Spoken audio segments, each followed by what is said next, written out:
Decía Lucas, el escritor del Evangelio de San Lucas y del libro de los Hechos. En el libro de los Hechos él escribe y dice que hay muchos o varios que han intentado poner en orden las cosas que fueron hechas por el Señor y dichas. Entonces también le pareció bien a él hacerlo.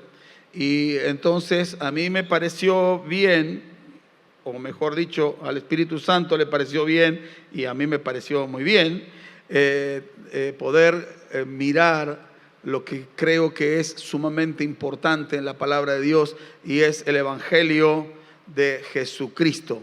Nuestros temas cada martes, ya sea que usted esté en la reunión aquí o que andemos girando por las diferentes iglesias del ministerio. Igualmente usted el miércoles ya sabe que puede escuchar, ver el programa, escuchar la predicación, y yo le sugiero que procure no perderse nada, porque el Señor Jesús nos enseña en su palabra, y Él traza un camino nuevo, un camino distinto de lo que venía viviéndose o estaba establecido que la gente vivía, y el Señor viene a descubrir el corazón de Dios el Padre. Por eso cuando nosotros miramos la palabra de Dios, encontramos en la conclusión del Sermón de la Montaña que el Señor Jesús dice, eso es Mateo capítulo 7, versículos 24 a 28, algunos textos bíblicos no los va a encontrar ahí en la pantalla, pero los puede recordar y probablemente usted ya los recuerde. Jesús enseña y dice, cualquiera pues que me oye estas palabras y las hace, le compararé a una persona prudente, y el que me oye las palabras y no las hace, le compararé a una persona insensata. Así que tenemos dos opciones: ser personas prudentes, ser personas insensatas, ser personas salvas o ser personas perdidas, ser personas que van camino al cielo o ser personas que van camino a la condenación. Y hay algo que tiene que quedar muy, pero muy en claro en nuestra mente cristiana, y es que hay un solo evangelio. Diga conmigo, hay un solo evangelio. Quizá alguno dijo, no, pastor, hay 4, Mateo, Marcos, Lucas, Juan, pero es el mismo evangelio. Me estoy refiriendo al evangelio del Señor Jesús. Cada uno de esos, dice el evangelio según San Mateo, San Marcos, San Lucas y San Juan, pero hacen un solo evangelio. El evangelio de Jesucristo es uno solo. Nosotros vamos a hablar del evangelio del Señor Jesucristo. Y sabe que cuando usted se pone a leer con atención la palabra de Dios, porque el otro día conversando en casa, me contaba uno de los chicos que un pastor, un hombre de Dios, dice que se puede leer la Biblia en 50 días, leyendo 1 hora por día. Bueno, entiendo que depende también de la velocidad. Algunos dijeron, no 50, quizás 51, pero uno dice, no creo. Bueno, pero el hermano dice que sí, aparentemente él lo ha hecho y se puede. Entonces, eso está muy bueno, y estamos leyendo la Biblia a lo largo de todo el año, pero esto está mejor, que usted lea la Biblia y que extraiga la enseñanza de lo que leyó, y luego que usted haya comprendido lo que leyó, tenga en su corazón el deseo de ponerlo en práctica. ¿Qué dice lo que leyó? ¿Qué quiere decir lo que dice, lo que leyó? ¿Qué le dice a usted eso que usted leyó? Y luego ponerlo en práctica. Lo primero es ¿qué dice? Luego, ¿qué quiere decir? En tercer lugar, ¿qué me dice a mí? Y en cuarto lugar, ponerlo en práctica. ¿Se va a acordar de esas 4 cosas? ¿Qué dice? ¿Qué quiere decir? Después, ¿qué me dice a mí?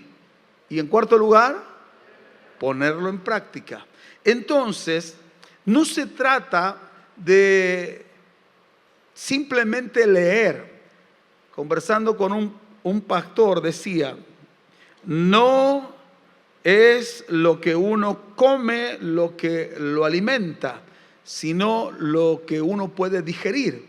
Entonces, usted sepa que cuenta con la ayuda sobrenatural del Espíritu Santo para poder comprender, eso es, para poder digerir. la palabra de Dios. Y entonces todos los nutrientes de la palabra de Dios van a entrar en su espíritu, en su alma, en su cuerpo, y usted va a ser una persona fructífera.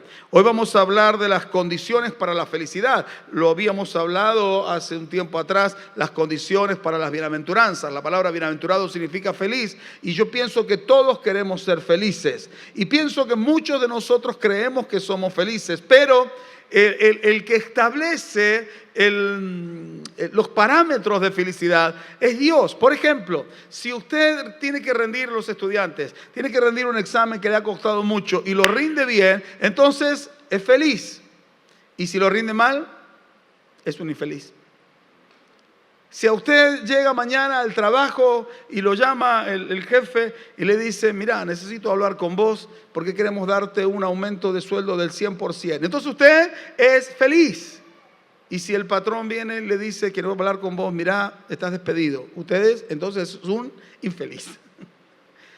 Y entonces la felicidad nuestra, la que nosotros creemos que es felicidad, está determinada por si tenemos, si no tenemos, si alcanzamos, si compramos, si mejoramos, si poseemos, si adquirimos, si nos ponemos de novios, si nos casamos, si no nos casamos. Entonces está muy condicionada la felicidad, pero la felicidad la determina el Señor Jesús, y Él enseña en la palabra de Dios quiénes son verdaderamente felices. Aún cuando uno pudiera creer que feliz que soy, tendría que mirarme en el espejo de la palabra y ver lo que para Dios es una persona feliz. Porque más allá de la opinión de cualquier ser humano, lo que a usted y a mí nos debiera interesar es la opinión de Dios. ¿A cuántos les interesa la opinión de Dios? Entonces Dios nos enseña en la palabra y Él envía al Señor Jesucristo y Él habla la palabra del Padre. Y Él viene con un propósito. ¿Cuál es el propósito del Señor Jesús? Establecer el reino de Dios en la tierra, de lo cual hemos hablado bastante el año que pasó. El reino de Dios es el gobierno de Jesús en la vida de una persona. Cuando Jesús gobierna en una persona, quiere decir que esa persona pertenece al reino de Dios. Cuando hay algún área de nuestra vida donde Jesús no gobierna, no está bajo el gobierno y el señorío de Jesús, entonces esa persona no pertenece al reino de Dios. ¿Cuántos quieren formar parte del reino de Dios? Entonces, escúcheme bien, si usted quiere formar parte del reino de Dios, usted no puede vivir como usted quiere. Usted tiene que vivir según Dios enseña. Y la única manera para poder vivir como el Señor enseña es primero reconociendo nuestros pecados, aceptando a Jesucristo como nuestro Salvador, haciéndolo a Él Señor de nuestra vida, y entonces Él envía a nuestro corazón su Espíritu Santo. Preste atención, cuando el Espíritu Santo viene al corazón de la persona, no estoy hablando cuando una persona recibe el bautismo del Espíritu Santo, sino cuando recibe a Cristo y viene el Espíritu Santo inmediatamente comienza a guiar a la persona a toda la verdad. Y les vuelvo a poner el ejemplo que casi siempre utilizo. El hermano Carlos Anacondia, que usted seguramente lo ha sentido nombrar o lo conoce o lo ha escuchado predicar, un hombre hermoso del Señor. Cuando él llegó por primera vez a la iglesia, él entregó su vida a Cristo, lo aceptó como Señor y Salvador. Él tenía un vicio que era el cigarrillo. Cuando Cristo vino a su vida, junto con el aceptar a Jesús como Señor y Salvador, el Espíritu Santo vino también. Lo que pasa es que eso no se ve, pero en esto se ve, en esta evidencia. Él sale y unos metros más allá de la iglesia, decide encender un cigarrillo. Así que saca un cigarrillo y lo enciende y entonces dice, ¿qué estoy haciendo? Acabo de entregar mi vida a Cristo. Oiga, no se predicó de que no había que fumar. Nadie le dijo que no había que fumar. ¿Cómo supo él que no tenía que fumar y no destruir el templo del Espíritu de Dios, el cual es nuestro cuerpo? ¿Cómo lo supo él? ¿Cómo cree usted que lo supo? Porque el Espíritu de Dios había venido a él. Entonces, si usted verdaderamente recibe a Cristo, el Espíritu de Dios le guía a toda la verdad. Ese es el problema de muchos que no han recibido verdaderamente a Cristo porque no se han arrepentido verdaderamente de sus pecados.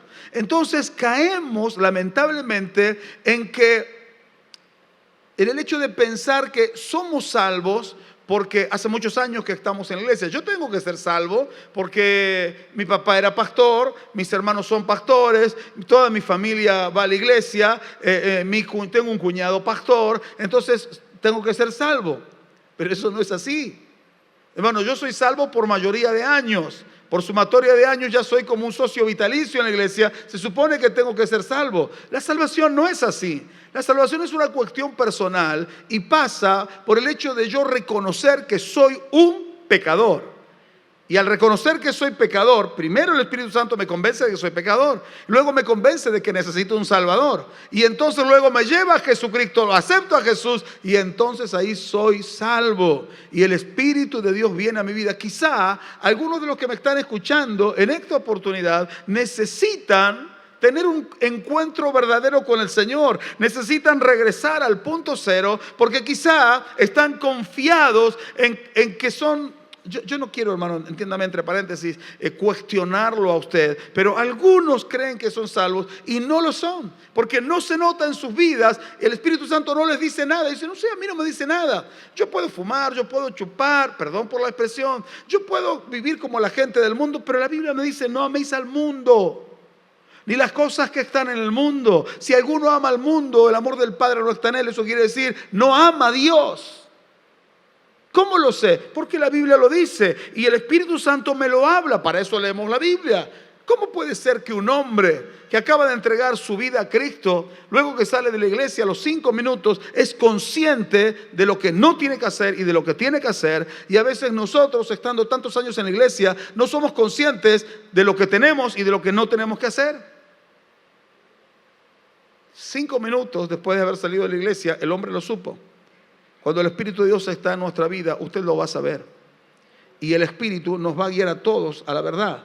No es que va a guiar a uno para allá, a otro para allá. A este le va a decir, sí, no, vos tenés rienda suelta, vos podés hacer esto. No, vos no, porque a vos no te dejo. No, nos va a guiar a todos a la verdad. Y la verdad es el Señor Jesús. El que entendió eso diga un lindo amén. Ahora, hermanos, cuando el Señor Jesús gobierna una vida, esa persona comienza a experimentar la verdadera felicidad. No hay verdadera felicidad si Jesús no gobierna nuestra vida. Así que no sé cuántos quieren que Jesús gobierne sus vidas. Levante una mano al cielo. No tiene por qué hacerlo. Sí, vaya a levantar por las dudas que me mande al frente. ¿Cuántos quieren que Jesús gobierne sus vidas? De verdad. ¿Quiere que el Señor? Yo quiero que Él gobierne mi vida. Es mi deseo desde que me acuerdo. Y ha sido mi oración desde que me acuerdo. He orado y he llorado en la presencia de Dios, pidiendo al Señor que deseo hacer su voluntad. Y sigue siendo mi oración cada día. Y esa debe ser nuestra oración cada día. Dios habló al pueblo de Israel. Usted puede, si quiere, tomar apunte de esto, que no va a encontrarlo ahí. Y le enseña al pueblo de Israel la palabra. Y Él espera que obedezcan la palabra. Dios, cuando da una palabra, Él espera que obedezcamos la palabra. Y en Oseas nos encontramos que Dios le habla al pueblo, ya le había hablado la palabra, y en Oseas, capítulo 4, versículo 6, vemos que Israel tiene un terrible problema, porque Dios les habló, pero ellos no correspondieron a la palabra. Y entonces dice Dios ahí, mi pueblo fue destruido porque le faltó conocimiento. Pero no es que no tuviesen la posibilidad de adquirir conocimiento de la palabra de Dios y de la persona de Dios, sino que lo desecharon al conocimiento. Esto es como, ¿vio cuando usted fue a la escuela, si hizo la primaria, la secundaria, y entonces usted dice, esta clase no, o a la profesora o al profesor no me lo banco, entonces usted está de pesado ahí? No sé si alguno ha hecho eso alguna vez. ¿Cuántos hicieron eso alguna vez en la vida? Y entonces usted se hizo el pesado y dice, no tengo ni ganas de escucharlo, entonces le pone cara fea, o espero que no lo haga en la iglesia, pero, y entonces, y está escuchando, le están dando el conocimiento y usted no aprende nada. Y entonces llega la hora del examen. Y a veces en algunos exámenes que nos plantearon, había que pensar, había que razonar, había que hacer uso del conocimiento que no quisimos escuchar. Y entonces fuimos destruidos con un 1, un 2. Y a la vuelta repetir otra vez. Pero imagínese eso en el orden espiritual. Ser destruido porque el aparente goce y disfrute de la vida que usted tiene por algunos años Si usted no presta atención a la palabra y al conocimiento, la Biblia dice que a Israel le pasó y eso va a suceder, va a ser destruido. El texto después continúa, porque desechaste el conocimiento, yo también te voy a echar del sacerdocio. Y dice la palabra de Dios que nosotros somos un pueblo de reyes y de sacerdotes. Eso quiere decir que existe la posibilidad de que Dios nos deseche si desechamos su palabra. No deseche la palabra de Dios, no la deseche. Y en Isaías, capítulo 5, versículo 13, dice la palabra de Dios: por tanto, mi pueblo fue llevado cautivo porque no tuvo conocimiento, y su gloria pereció de hambre y su multitud se secó de sed. Pero en un tiempo no le fue así, en un tiempo le fue bien. Tuvieron tiempos de gloria. En los días del rey David les iba bien. Eran una potencia mundial. Pero cuando se alejaron de la palabra de Dios, fueron destruidos y terminaron siendo llevados cautivos. Hermano, no sea cautivo de nadie por desechar la palabra de Dios. Aférrese a la palabra de Dios y sea en todo caso cautivo de Cristo. Pero que nadie lo arrastre a usted hacia el error y hacia la perdición. Porque si usted desecha la palabra, un día va a ser destruido. No se olvide que su pastor se lo dijo. Es feo después, te lo dije. No tiene por qué pasar. No, pero todos en una etapa de nuestra vida tenemos que pasar por un tiempo de cautividad y destrucción. Mentira. Eso es mentira. Dios no quiere eso para nosotros. El Señor ha venido para darnos vida y vida en abundancia. Dígale al que está cerca suyo: el Señor te va a dar vida y vida en abundancia. Amén. ¿Cuántos quieren ser felices? ¿Cuántos quieren ser felices? Quizá usted es feliz. ¿Cuántos quieren ser más felices?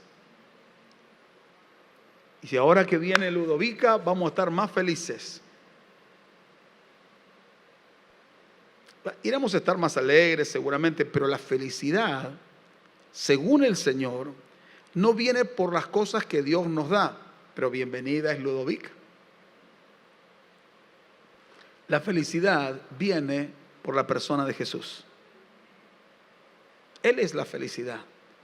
Y su palabra, Jesús es la palabra que se hizo carne. Su palabra, cuando viene a nuestra vida, produce felicidad. Entonces, usted y yo tenemos que priorizar la palabra de Dios. Vamos al texto central de hoy, que es Mateo, capítulo 5, versículo 1 al 12. Pero yo voy a leer solo algunos versículos que inclusive ya están ahí en la pantalla. Dice así: viendo la multitud, subió al monte y sentándose, vinieron a él sus discípulos. ¿Quiénes vinieron a él?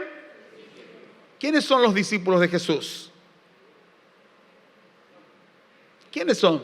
Y habían 12. Y quizá usted dice, y habían 70 más. Hoy, ¿quiénes serían los discípulos de Jesús? Y ya se murieron los discípulos de Jesús, pastor. ¿Quiénes serían los discípulos de Jesús hoy? Diga: nosotros. Yo soy un discípulo de Jesús. ¿Quiénes son los discípulos de Jesús? Nosotros. Cada uno de nosotros que conformamos la iglesia. Ahora piense, ¿es usted de verdad un discípulo de Jesús? ¿O es un asistente a la iglesia? Porque un discípulo es alguien que aprende de un maestro, en este caso del Señor Jesús. Aprende la teoría, aprende la filosofía, aprende el estilo de vida y lo copia para vivir exactamente igual como su maestro. En el caso nuestro, nosotros oímos la palabra del Señor para obedecerla, miramos la conducta del Señor para imitarlo, para ser iguales que el Señor Jesús. Eso es un discípulo. Ahora, imagínese al Señor Jesús ahí frente a usted, como si fuera su espejo, y párese frente al Señor. No quiero incomodarlo. ¿Lo puede ver al Señor delante suyo? ¿Lo ve parecido a usted? En palabra, en conducta, en amor, en espíritu, en fe, en pureza. Y dice, ¿qué cambiado que está? Tiene que verse igual que usted. Porque un discípulo es lo mismo que su maestro. Sale igual. Y el Señor quiere sacarnos buenos. a todos nosotros. ¿Quieres ser un discípulo de Cristo? Dice que se sentó y los discípulos vinieron a él y abriendo su boca les enseñaba diciendo: bienaventurados los pobres en espíritu, porque de ellos es el reino de los cielos. Bienaventurados los que lloran, porque ellos recibirán consolación.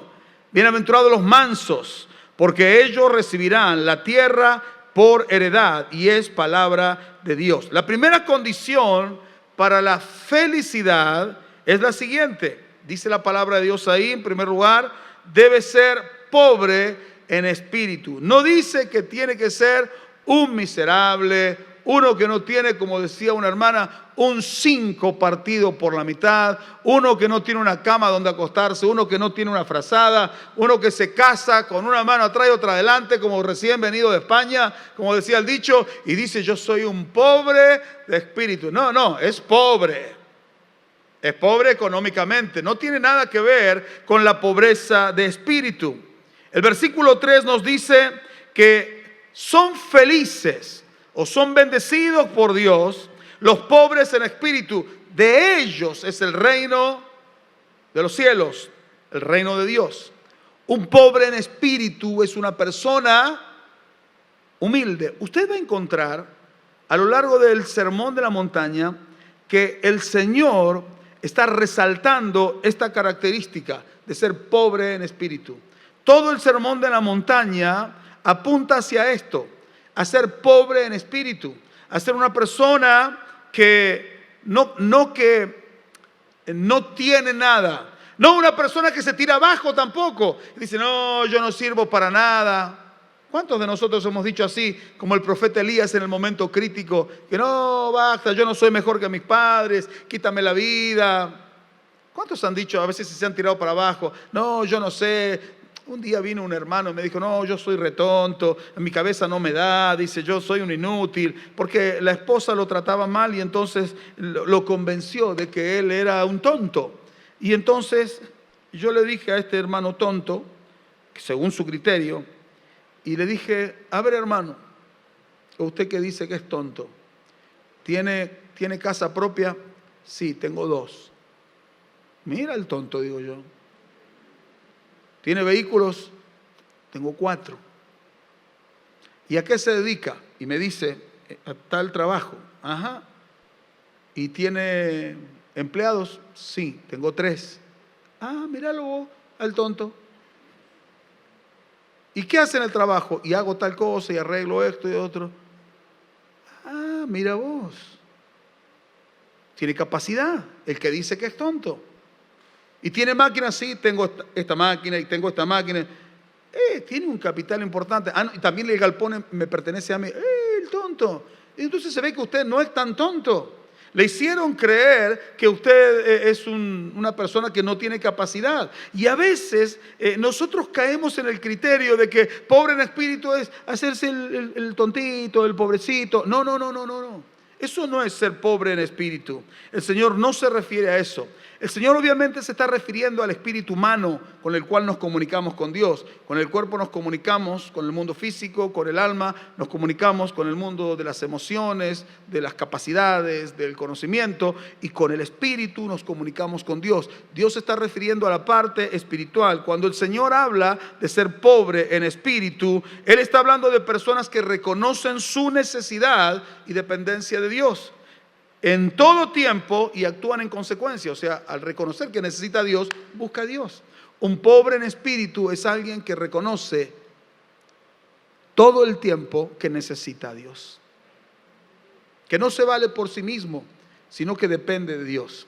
Eso no significa que usted no se dé cuenta que por la obra de Cristo en el nombre del Señor usted ha sido empoderado. Nos dice la palabra de Dios en un pasaje que usted conoce de memoria, Filipenses 4:13, que dice: todo lo puedo en Cristo que me fortalece. Si uno no entiende la palabra de Dios, va a decir: se agrandó, ese no es un pobre en espíritu. No, eso es un hombre que ha recibido a Cristo. El Espíritu de Dios mora y sabe lo que tiene en Dios. Él dice, Pablo, cuando usted lee, dice: yo soy débil, pero cuando soy débil, en Cristo soy fuerte. Ahora, aquí en este pasaje, él dice: todo lo puedo en Cristo que me fortalece. Él acababa de decir, sé vivir humildemente, sé tener necesidad, por todo y para todo. También sé tener abundancia, por todo y para todo yo estoy preparado. Cuando viene lo bueno y cuando viene lo malo, yo lo puedo todo en Cristo. Pero reconoce que todo viene de Cristo. Un pobre en espíritu es una persona que reconoce que siempre depende del Señor. Y vive así, de esa manera. El que entendió, diga amén. La segunda condición para ser bendecido por Dios, no se olvide usted que está sirviendo al Señor o quiere servir al Señor, que no lo puede hacer por su propia cuenta. Necesitamos al Señor. Como personas que estamos sirviendo al Señor hace varios años ya, podemos caer en el error de hacer la obra de Dios sin Dios.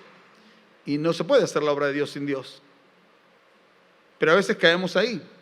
Hace tantos años que servimos, hace tantos años que somos cristianos, hace tantos años que ya no hace falta la Biblia, ya no hace falta la oración, ya parece que no hace falta a Dios. No, por el contrario. Mientras más años pasan y mientras más años usted está en la iglesia, la madurez del cristiano se manifiesta de una mejor manera en su dependencia diaria y constante de Dios. Mientras más madura usted como hijo de Dios, mientras mejor discípulo es, más va a depender del Señor Jesús. Y son cosas sabidas, pero no son cosas concebidas. Pero las sabemos. Y por eso dije, no las hacemos. La segunda condición para ser bendecido por Dios y para ser felices debe ser una persona que llora. Y creo que usted ya entiende. ¿Cuántos son de llorar fácil? ¿Cuántos son de llorar? Espere, déjeme que mire. ¿Cuántos son de llorar fácil? Los hombres dicen, yo no levanto la mano porque nosotros no lloramos. Ah, no llora usted. No. Hay un dicho que dice, que decían los Pérez no lloran hasta después de 3 días de muerto. Eso quiere decir que no lloran, porque los muertos no lloran.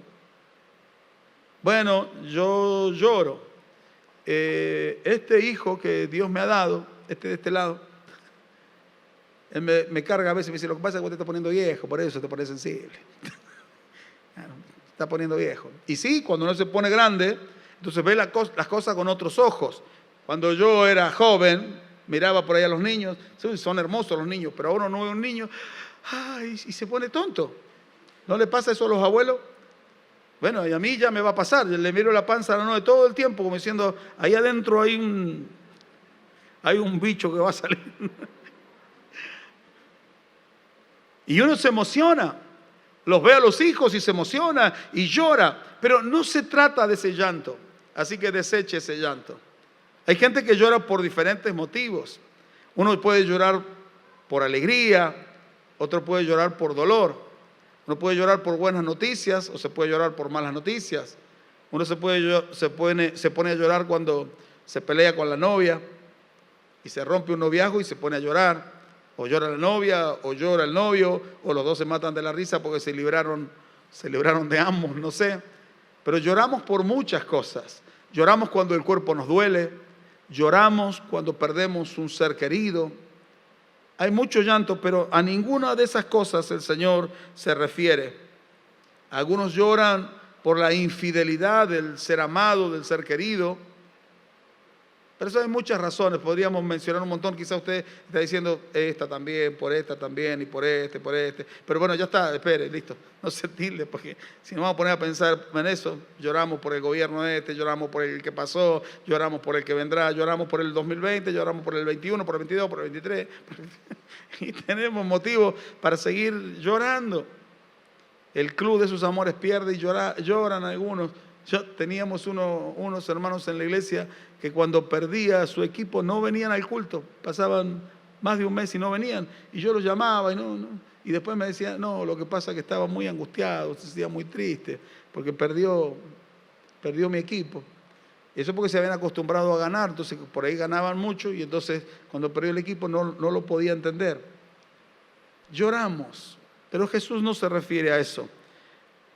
El contexto en el que encontramos la palabra de que hay que llorar, el texto bíblico nos dice, ahí en Mateo, Bienaventurados los que lloran, porque ellos recibirán consolación. Felices los que lloran, porque ellos van a ser consolados.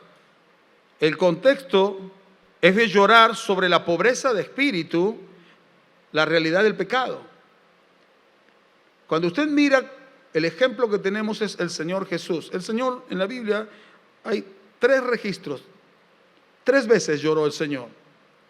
La primera, en Lucas 19, 41 al 44, encontramos que el Señor llora sobre Jerusalén y llora por los pecados de la ciudad.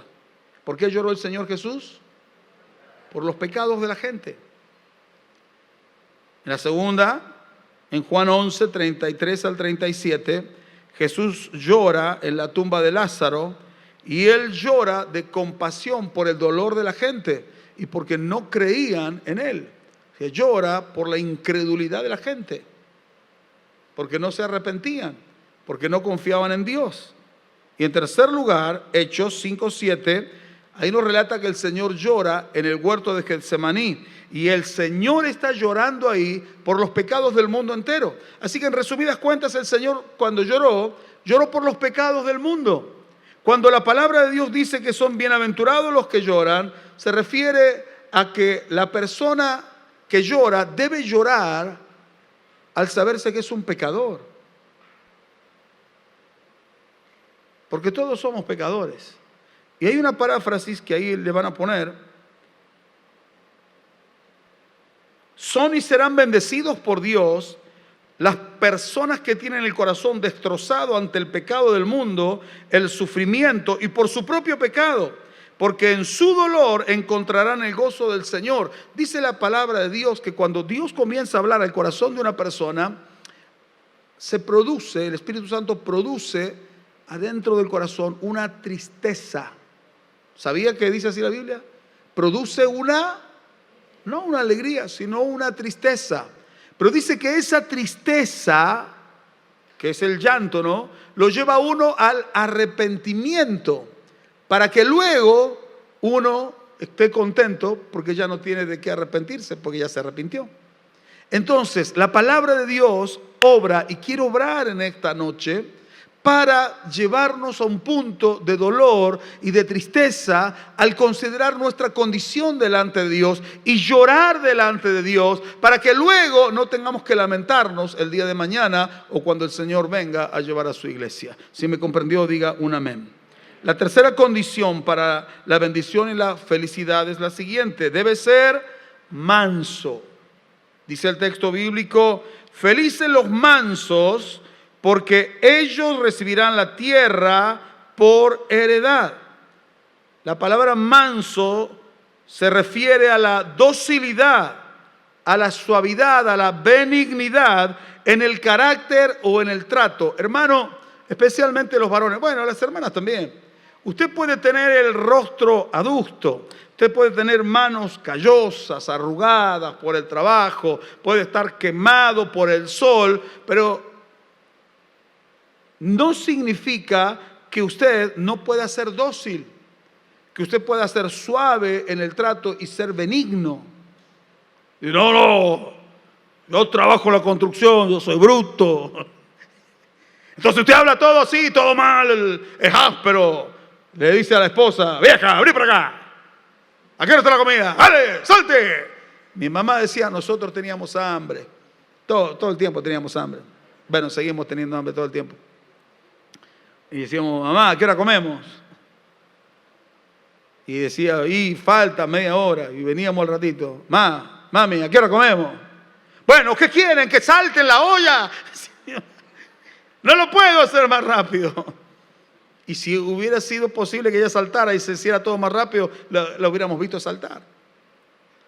Entonces el reto, yo recuerdo ver a un hombre, iba manejando, yo iba ahí atrás en el asiento de atrás, y él iba manejando. Vio cuando usted va manejando y llega a una calle, y entonces vienen los autos de allá, la persona que va al lado, que generalmente es la esposa, ¿qué hace cuando llega? Se asoma. Y entonces el otro no ve la cabeza.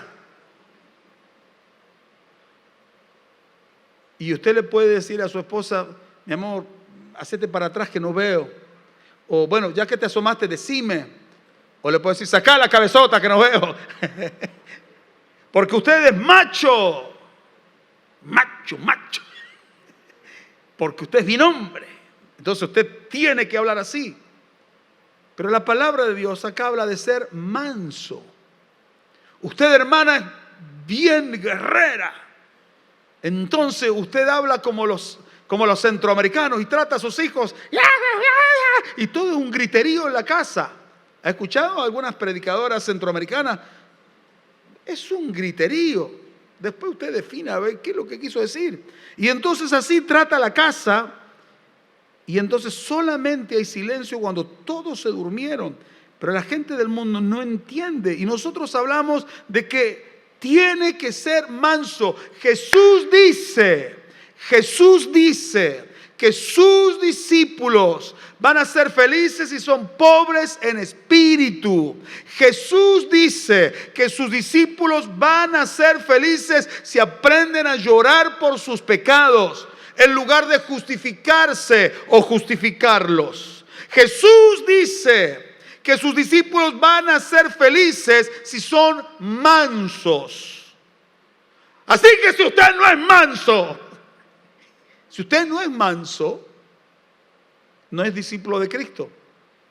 Dice que hay una promesa de bendición. Los mansos heredarán la tierra.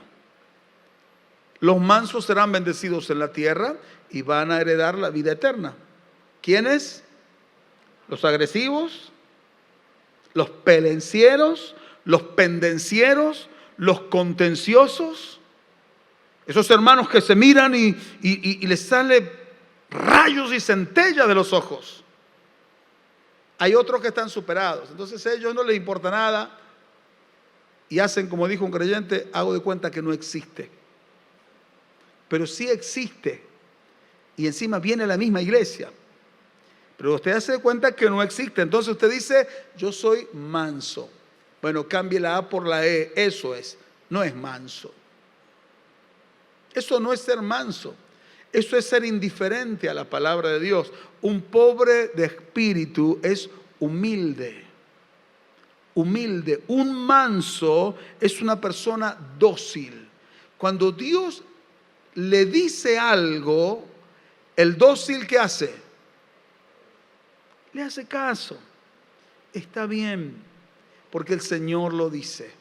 No. A ver, yo voy a buscar un texto bíblico que diga lo contrario, o al menos que yo tenga alguna base para argumentar. Entonces empieza a buscar, a ver alguna historia, algún personaje en el Antiguo Testamento, en el Nuevo, o en el medio donde se divide, y quiere encontrar algo para argumentar. ¿Sabe por qué?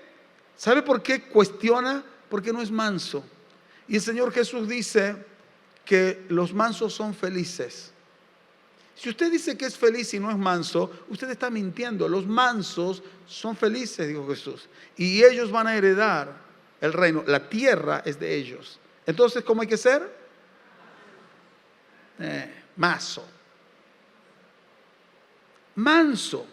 Lo dice la palabra de Dios. Entonces, no se olvide, es docilidad, es suavidad, es benignidad en el carácter o en el trato.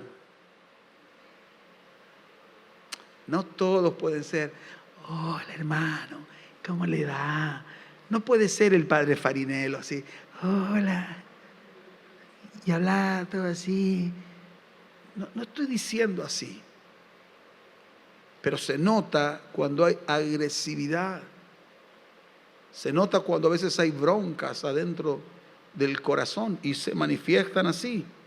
Los mansos solo pueden ser mansos por la obra del Espíritu Santo en sus vidas. ¿Sabe por qué? Porque la mansedumbre no es una cualidad o una virtud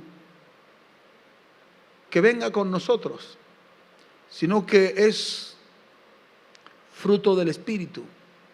Cuando le dije yo, cuando uno recibe a Cristo, el Espíritu de Dios viene a morar a nosotros y Él produce una vida mansa, produce una persona mansa. ¿Me dice amén? ¿O me va a esperar afuera para pegarme? Entonces, aquí vamos a hacer un alto para terminar y usted tiene que reflexionar. A ver, hemos hablado de 3 cosas especialmente: cómo tiene que ser la persona para ser feliz y ser bendecida por Dios. Tiene que ser pobre en espíritu. Esa palabra ya la escuché, ya la sabía, listo. Ya está evidenciando que no es pobre en espíritu. Un día un pastor vino a predicar en una iglesia y predicó la primera noche el mensaje: os es necesario nacer de nuevo. La segunda noche: os es necesario nacer de nuevo. La tercera noche: os es necesario nacer de nuevo. Era una serie de cultos consecutivos, y entonces llegó una hermana que había escuchado el primer mensaje, el segundo y el tercero, y predicaba siempre lo mismo, y entonces se cansó y fue y le dijo al pastor, le dijo: hermano, ya lo he escuchado 3 veces predicar el mismo mensaje, no tiene otro mensaje, ¿por qué predica siempre lo mismo? ¿Sabe qué dijo el pastor? Porque es necesario que usted nazca de nuevo. Bueno, se fue la viejita, no molestó más. Y a veces la palabra se reitera porque hay una necesidad. Dios está procurando producir en nosotros algo. Cuando Jesús sube al monte y se sienta, Él está procurando producir algo en los oyentes. Y el Espíritu de Dios está procurando producir algo en nosotros. ¿Qué está procurando producir? Por lo menos estas 3 cosas de las que hemos hablado. Una persona que tiene un espíritu pobre, que es humilde, que reconoce que necesita. ¿Qué más? Hablamos en último lugar, una persona que es mansa. Y en segundo lugar, una persona que llora, que cuando no está haciendo lo que Dios manda, inmediatamente, como tiene un buen espíritu, se quebranta. No hace falta que lo llame y le diga: che, ¿dónde estuviste? ¿Qué estuviste haciendo? Óigame, hermano, el mensaje no es para algunos pocos que quizás se porten mal. El mensaje es para los que creen que se portan bien también. Cierre sus ojos, por favor.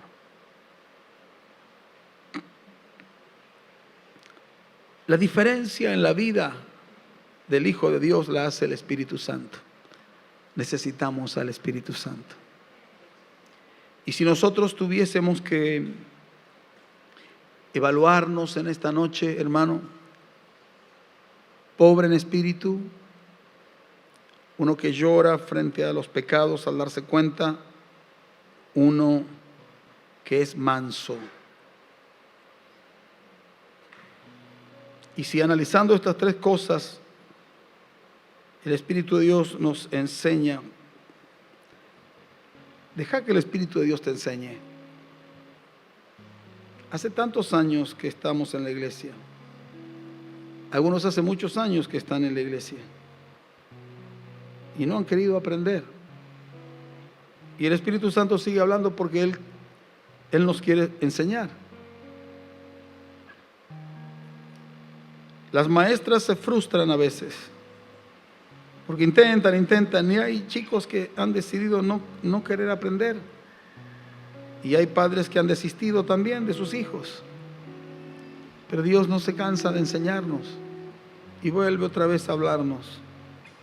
Vuelve otra vez a golpear la tumba para que se abra. Vuelve otra vez a hablarle a la piedra para que se quebrante. Vuelve otra vez a hablar al corazón de ese hijo, de esa hija, para mostrarle que no es pobre en espíritu, pero puede serlo. Que hace mucho que no llora y lamenta su condición de conformidad espiritual. Está contento con Dios, pero no se ha dado cuenta que Dios no está contento con él. Dios no está contento con ella.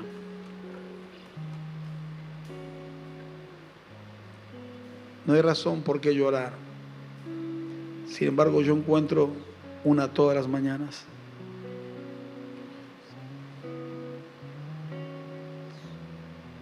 ¿O no es manso?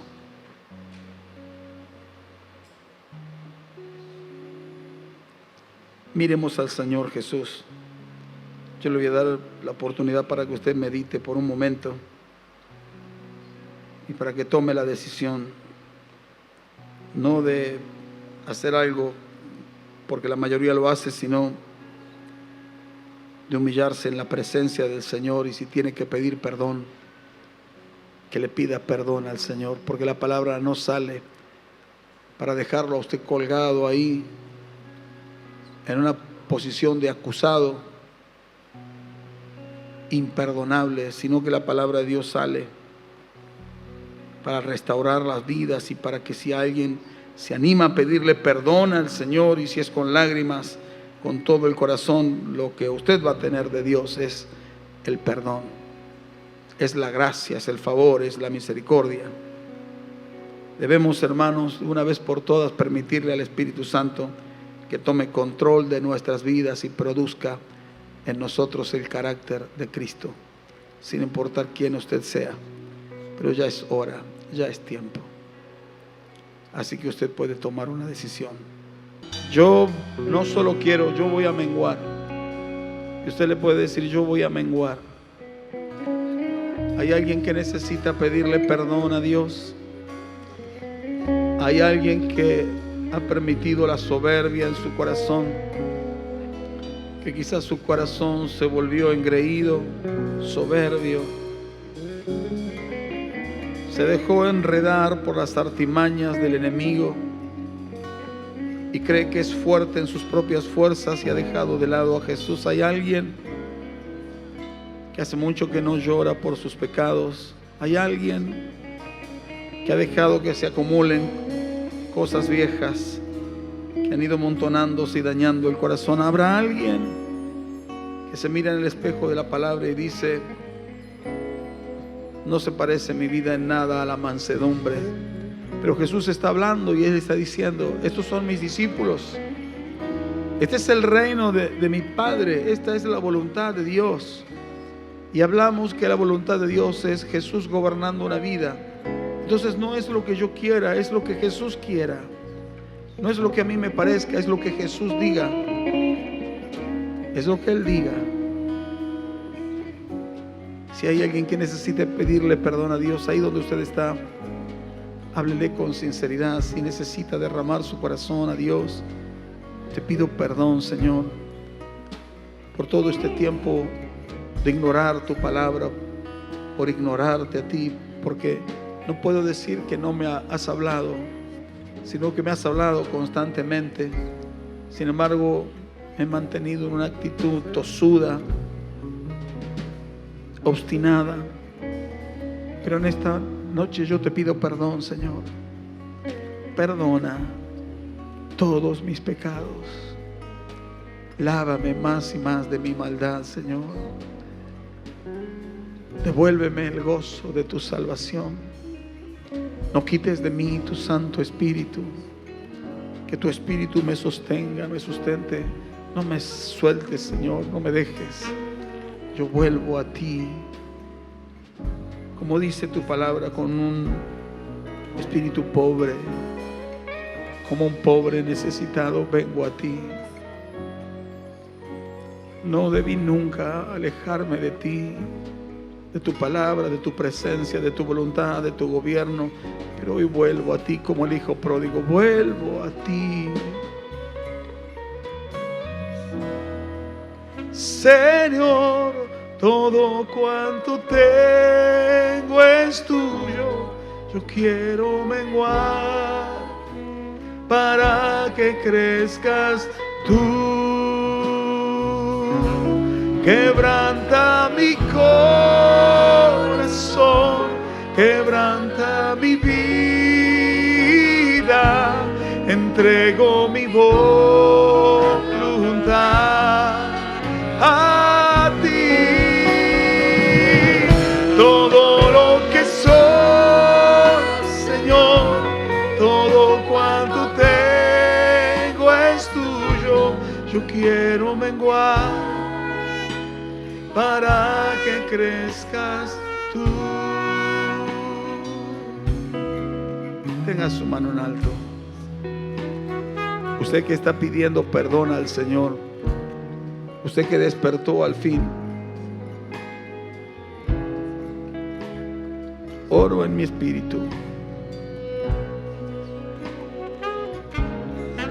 que seas despertada, que seas despertado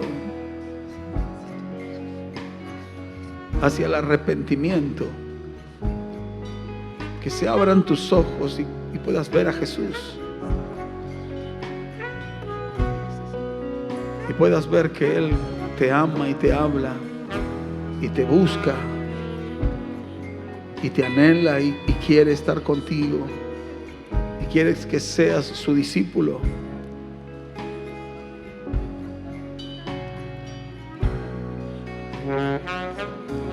Quebranta mi corazón, quebranta mi vida, entrego mi voluntad a ti. Todo lo que soy, Señor, todo cuanto tengo es tuyo. Yo quiero para que crezcas tú. Quebranta mi corazón, quebranta mi vida, entrego mi voluntad a ti. Todo lo que soy, Señor, todo cuanto tengo es tuyo. Yo quiero menguar para que crezcas tú. Yo quiero menguar para que crezcas tú.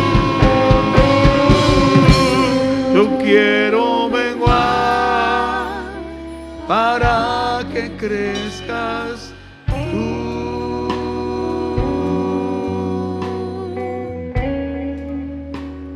Si quiere, dele gracias a Él. Le damos gracias. Le damos gracias. Gracias que nos amas, Señor. Gracias que nos hablas. Gracias que nos extiendes tu manto de misericordia. Gracias por las oportunidades divinas que vienen de ti. Gracias te damos. Gracias, Padre. Gracias te damos. Gracias, Señor. Gracias, Jesús. Gracias, Señor. Amén. Amén. Amén. Gloria a Dios.